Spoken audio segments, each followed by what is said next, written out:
ఉద్దేశంలో కేంద్రంలో ఉన్నటువంటి నరేంద్ర మోడీ ముందుకు వస్తే అన్ని రాష్ట్రాలలో ఏదైతే ముఖ్యమంత్రులు కూడా ముందుకు వస్తారు ఆయన 9th షెడ్యూల్లో పెట్టడానికి ఇక్కడ రేవంత్ రెడ్డి కానీ అన్ని రాష్ట్రాల అక్కడ తమిళనాడులో 69% వాళ్ళకి అమలవుతుంది, మాకు అమలవుతలేదు. దీనికి కారణం ఏంటంటే 50% సీలింగ్ ఏది దాటిపోతే అది రిజర్వేషన్కు అమలు కాదంటున్నారు. దీనికి ఒకటే సొల్యూషన్ 9th షెడ్యూల్లో పార్లమెంట్లో బిల్లు పెడితే అన్ని రాజకీయ పార్టీలు మద్దతు ఇస్తే దానికి మా ముఖ్యమంత్రి గారు ముందుకు వస్తున్నారు. అదేవిధంగా నరేంద్ర మోడీ కూడా ముందుకు రావాలి. ఎందుకంటే ఆయన ఎన్నో చెప్పుడు ఆర్టికల్ 370 తీసేశారు, అదేవిధంగా ఏది 3 తలాక్ తీసేశారు, అదేవిధంగా వర్క్ అమెండ్మెంట్ బిల్ కూడా తీసేశారు.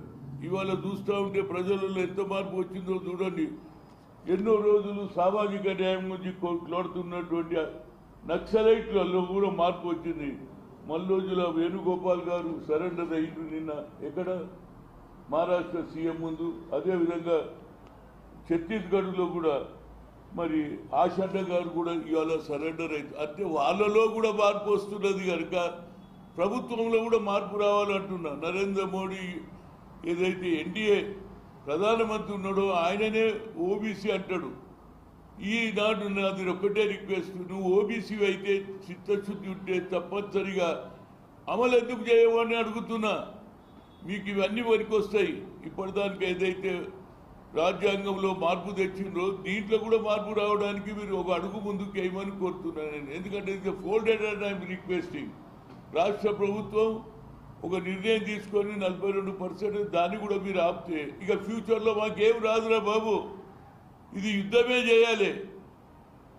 దానికంటే ఆడదానికి కావాలి. రేపే ఎన్నికలు జరగకుండా పర్వాలే, కానీ మాకు 42% రిజర్వేషన్ ఇచ్చినాకనే ఎన్నికలు జరగాలి. ఇది అన్ని రాష్ట్రాలకు ఉపయోగపడుతుంది. ప్రతి పేదవానికి లాభం అవుతుంది, ప్రతి బీసీ పిల్లలకు లాభం అవుతుంది. ఇవాళ మేము ఏది ఎంఆర్ఓ దగ్గరికి పోతే క్యాస్ట్ సర్టిఫికేట్ అడుగుతున్నారు. ఆ క్యాస్ట్ సర్టిఫికేట్ ఏముంది, క్రిమిలేర్ 8 లక్షలు ఎవరికైతే లోపల రాబడి ఉంటుందో వాళ్ళకి ఎలిజిబుల్. ఎవరే క్లర్క్ అరే వాడు గవర్నమెంట్లో జాయిన్ అయితే సెక్షన్ ఆఫీసర్కి వచ్చే లోపల అతని జీతం 80,000 అవుతుంది. ఇక వాళ్ళ కుటుంబంలో కొడుకుకు లేదు, బిడ్డకు లేదు. కనుక ఇది ఈ సమయాన్ని వాడుకోవాలని అన్ని రాజకీయ పార్టీలు. ఇక మనం నక్సలైట్లలో మార్పు వచ్చిందిరా బాబు, ఆయుధాలు ఇచ్చేసిండ్రు. రాజ్యాంగబద్ధంగా మేము కూడా మెయిన్ స్ట్రీమ్లో వస్తామని వాళ్ళకు ఉన్నటువంటి తుపాకులు AK-47 ఎన్ని తుపాకులు ఉన్నాయో నిన్న సరెండర్ చేశారు. ఇలా ఛత్తీస్గఢ్లో సరెండర్ చేయబోతున్నారు. కనుక వాళ్ళలో మార్పు వచ్చింది కనుక ప్రభుత్వంలో కూడా మార్పు రావాలనేది నా ఉద్దేశం. ఇప్పుడు ఏది లేదు, పొందనే లేదు. అందరం కలుద్దాం. రేపు 18న జరిగే ఏదైతే బంధుకాలను అందరూ సహకరించాలని కోరుతున్నా. అన్ని రాజకీయ పార్టీలు ఏకం కావాలి.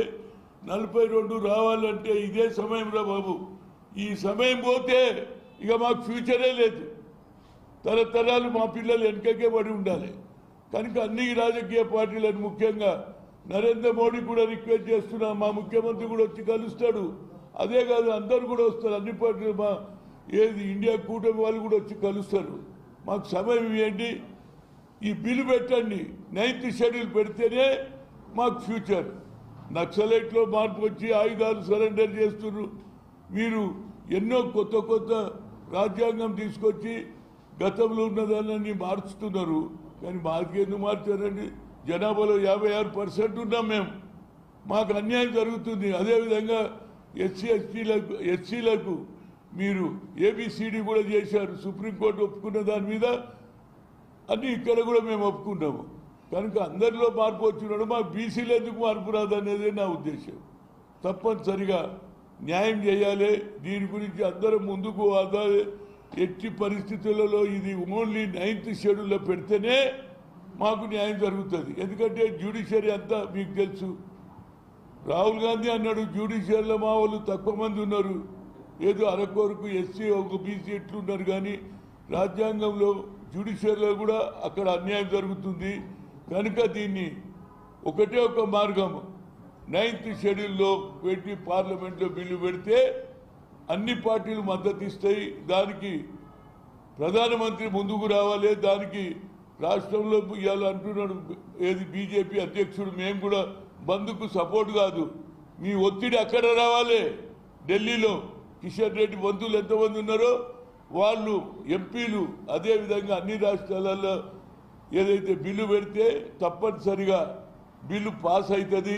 దానివల్ల మా భవిష్యత్తు బాగుంటుంది. మా పిల్లలు మాకు అన్నం పెట్టే తల్లెలో పెట్టినటువంటి తల్లె గుంజుకున్నారు ఆయన్ని. మీకు వచ్చేస్తుందా అనుకున్నాం, కానీ మొన్న హైకోర్టులో తీర్పు తర్వాత ఏది మాకు అన్యాయం జరుగుతుంది కనుక నరేంద్ర మోడీ ముందుకు రావాలి. నరేంద్ర మోడీ మీద ఒత్తిడి తేవడానికి అన్ని పార్టీలు పోతాయి, ఇండియా కూటమి పోతుంది. అదేవిధంగా మా ముఖ్యమంత్రి కూడా కలుస్తాడు. అదే అన్నాడు ఆయన, అన్ని పార్టీల మీటింగ్ కూడా పెడతా అన్నాడు. ఇంకేం కావాలి? సుప్రీంకోర్టు చూడండి, స్పెషల్ లీవ్ పిటిషన్ కొట్టేసేసింది సుప్రీంకోర్టు స్పెషల్ లీవ్ పిటిషన్ కొట్టేసింది. అది మీరు చెప్తున్నారు. అందుగురించి నేను ఏమంటున్నా, సుప్రీంకోర్టు ఎట్లనన్నా కొట్టేస్తారు. 50% సీలింగ్ ఉన్నదని వాళ్ళకి తెలుసు, ఎట్లనన్నా కొట్టేస్తారు. కాబట్టి only alternate 9th schedule should be introduced in parliament by Narendra Modi. అప్పుడే మాకు న్యాయం జరుగుతుంది. ఎన్ని రోజులు కొట్లాడాలరా బాబు? స్వాతంత్రం వచ్చి 76, 77 ఏళ్ళు అవుతుంది. మమ్మల్ని అనగదొక్కుతూనే ఉంటారా? మండల్ కమిషన్ ఎప్పుడు వచ్చింది? 1992లో వచ్చింది. ఇవాళ దానిగా we are not crossing double digit. 19 లోపలనే ఉన్నాం. నేను ఓబీసీ ఎంపీస్ కన్వీనర్గా చూసిన. ఎందుకంటే మాకు క్రిమిలైన్ పెట్టారు. మొదలు 6 లక్షలు పెట్టారు ఇయర్లీ ఇన్కమ్, ఇప్పుడు 8 లక్షలు చేశారు. ఒక క్లర్క్ జాయిన్ అయ్యేటప్పుడు ఏది 8,000, 10,000, 20,000 జీతం ఉంటుంది. కానీ ఎప్పుడైతే సెక్షన్ ఆఫీసర్ అవుతాడో నెలకు 80,000 జీతం వస్తుంది. ఇక పిల్ల కొడుకు లేదు, బిడ్డ లేదు.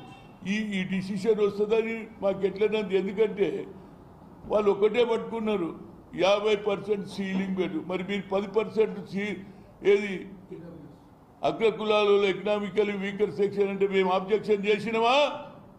చేయలే. అందులో కూడా పేదవాళ్ళు ఉన్నారని. ఇవాళ మా ప్రియాంక గాంధీ ఏమంటుంది, ఈబీసీ ఎక్స్ట్రీమ్ బ్యాక్వర్డ్ క్లాస్ అంటే కింద ఉన్నాడు, చాకలవాడు, మంగళవాడు, ఎరుకలోళ్ళు, వాళ్ళందరినీ పైకి రావాలంటుంది. సమాజం అప్పుడే బాగుపడుతుంది అనేది నా ఉద్దేశం. ఈ నిర్ణయం వస్తుంది కాబట్టి రేపు 18న జరిగే ధర్నా బంద్ కాల్ అందరూ కూడా సపోర్ట్ చేయాలి. జ్యుడిషియరీ కూడా తెలవాలి ప్రజలలో ఎంత కోపం ఉన్నది, ప్రజలలో మార్పు వస్తుంది. ఇందిరాగాంధీ గారు కూడా దున్నేవాడికే భూమి ఇచ్చింది, భూ సంస్కరణ అమలు చేసింది. ప్రజల ఆలోచనలతోటి ప్రధానమంత్రులలో కూడా ఆలోచన మారాలి. ఆయననే ఓబీసీ అంటాడు. मैं हिंदुस्तान का प्रधानमंत्री ओबीसी है. इప్పటిదానికి ఏం చేసినావు? నీకు 3 సార్లు కలిసిన క్రిమినల్ ఎత్తేమన్నా ఎత్తేలే. పోనీ మాకు సెపరేట్ మినిస్ట్రీ ఇవ్వన్నా, వీఆర్ 56% ఉన్నావు, అది చేయలే. ఆఖరికి కులగా నగట్టే కూడా చేయలే. కానీ రాహుల్ గాంధీకి ఈ ఆలోచన వచ్చింది. దీన్ని మనం కొనసాగిద్దాం. దీన్ని ఎక్కడ కూడా ఆపేది లేదురా బాబు. ఎంత దూరం అన్నా పోదాం. ఇది రాకపోతే ఇక మన భవిష్యత్తు ఏంది? వచ్చే తరం వారికి ఏం చెప్తాము? మాకు వచ్చే పిల్లలకి ఏం చెప్తాము? మా వచ్చే చెల్లెళ్ళకి ఏం చెప్తాము? అటు మా పిల్లలు పైకి రావద్దా? మేము ఓట్లు వేసే విషయమా? హయ్యెస్ట్ ఓట్లు మాయే ఉన్నాయి. బీసీ, ఎస్సీ, ఎస్టీ, మైనార్టీ కలిపితే హయ్యెస్ట్ మాదే. అగ్ర కులాలు ఎంతమంది ఉన్నారు? 10% ఉండొచ్చు. మేము 90% ఉన్నాం. మాకెందుకు అన్యాయం చేస్తారంటున్నాం? అన్ని మార్చింది కదా మీరు. ఏదైతే వర్క్ అమెండ్మెంట్ బిల్లు తెస్తారు, 3 తలాక్ తీసేస్తారు, 370 తీసేస్తారు. ఇవాళ నక్సలైట్ల కూడా మార్పు వచ్చిందా బాబు? నక్సలైట్ల కూడా మార్పు వచ్చిందా లేదా? ఆయుధాలు వదిలేస్తున్నారు, మెయిన్ స్ట్రీమ్లో వస్తా అంటున్నారు. వాళ్ళని చూసన్నా నరేంద్ర మోడీకి ఆలోచన చేయాలి. ప్రజలలో మార్పు వచ్చినప్పుడు ప్రభుత్వాలలో కూడా మార్పు రావాలని కోరుతున్నా. फोल्डेड हैंड नरेंद्र मोदी जी हमारा 9th शेड्यूल में रखो, पूरा पॉलिटिकल पार्टी मदद करते हैं. उसके बाद हमारी जिंदगी आगे बढ़ेगी, नहीं तो हम यहीं रहेंगे. అగ్రకులాలు ముందు పోతారు, మేము అడకత్తినామన్నా. ఇవాళ మా దగ్గర కూడా టాలెంట్ ఉన్నది. కానీ మాకు అవకాశాలు ఇవ్వకపోతే మేము ఎట్లా ముందుకు పోతామని కోరుతున్నా. తప్పనిసరిగా రేపు బంద్ కాల్లో హైదరాబాద్లో కానీ జిల్లాలో ఉన్న వ్యాపారస్తులందరూ కూడా దండం పెట్టి చెప్తున్నా, తెలంగాణ గురించి మీరు సాక్రిఫైస్ చేసిర్రు, ఎన్నోసార్లు బంద్ చేసిర్రు. ఈ ఒక్కసారి కేంద్రానికి తెలవాలి, బీసీలలో మార్పు ఎట్లుంది, వ్యాపారస్తుల్లో మార్పు ఎట్లుంది, అందరు బంద్ చేయాలి. అది ఏది ఓల్డ్ సిటీ కానీ సికింద్రాబాద్ వ్యాపారస్తులు కానీ అందరి దగ్గర కూడా రేపు ఒకసారి నేను కూడా ఇవాళ ట్రై చేస్తా అందరిని కలవడానికి. వాళ్ళందరూ కూడా సాయం చేస్తే బంద్ సక్సెస్ అయింది. అన్ని గ్రామాలలో చిన్న గ్రామంలో